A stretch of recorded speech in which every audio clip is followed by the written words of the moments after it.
Exemplo 2. Então a gente agora, nesse aqui, a gente poderia ter o contrário. Em vez de ter o y, né, variando aí entre duas funções g1 de x e g2 de x, eu poderia ter o x variando entre duas funções, né? Então considere a região RH dada pelos pontos do R2, onde o y varia entre c e d, e o x varia entre h1 de x de y e h2 de y. Aqui faltou uma chaves, ok? Muito bem. Então a gente pode ainda formar a integral inteirada. Então eu vou integrar primeiro em x, que varia aí entre as funções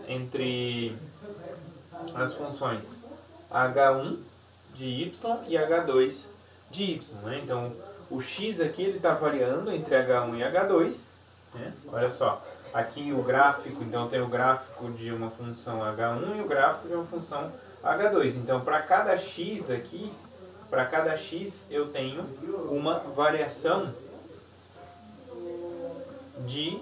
entre essas duas funções, né? Não tem mais o gráfico aqui, né? Então para cada um eu estou variando neste intervalo, tá?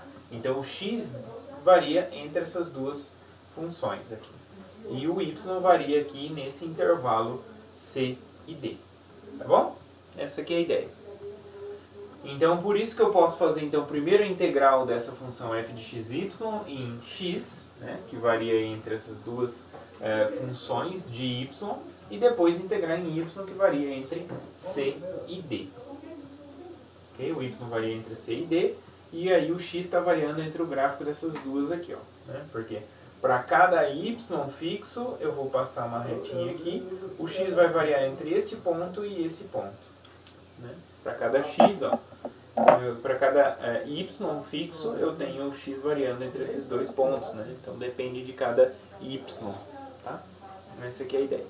Então olha só, o primeiro caso que a gente viu foi um retângulo, né? Então temos integral sobre retângulo. Conseguimos fazer então integral quando a gente está com uma das variáveis dependendo entre o gráfico de duas funções na outra variável. Então o primeiro caso era y como função de x, né, g1 e g2, e aqui x como função de y, né, h1 e h2 dessa maneira.